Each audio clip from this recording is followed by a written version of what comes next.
નમસ્કાર દર્શક મિત્રો, આપ જોઈ રહ્યા છો ગુજરાત 20 ન્યૂઝ। હવે જોઈએ અગત્યના સમાચાર। ધોળકામાં વિરાટ સરોવરમાં ગટરનું ગંદુ પાણી મિશ્ર થતાં લાખોની સંખ્યામાં માછલીઓ મરી જવાની ઘટના ફરી સામે આવી। અમદાવાદ જિલ્લાના ધોળકા શહેરમાં નગરપાલિકાએ 2 સરોવરની ડેવલપિંગ કર્યું છે, જેમાંથી વિરાટ સરોવર પાછળ કરોડો રૂપિયા ખર્ચવા છતાં તેની યોગ્ય જાળવણી ન થતાં અને ત્યાં સુવિધાના નામે મીંડું જોવા મળી રહ્યું છે, જેના કારણે સ્થાનિક રહીશો દ્વારા તંત્ર પર આક્રોશ વ્યક્ત કરવામાં આવ્યો।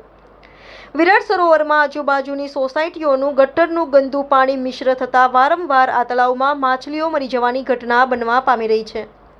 આ પહેલા પણ એકવાર અનેકો માછલીઓ મરવાની ઘટના બની હતી અને ફરી ગઈકાલે વિરાટ સરોવરમાં લાખોની સંખ્યામાં માછલીઓ મરી જવાની ઘટના ફરી સામે આવી છે। ત્યારે તંત્ર દ્વારા વિરાટ સરોવરની સાફ સફાઈનું કામ ચાલુ કર્યું છે અને વારંવાર માછલીઓ મરી જવાની જે ઘટના બની રહી છે તેના પર યોગ્ય પગલાં ભરવામાં આવે તેવી સ્થાનિક રહીશોની માંગ છે।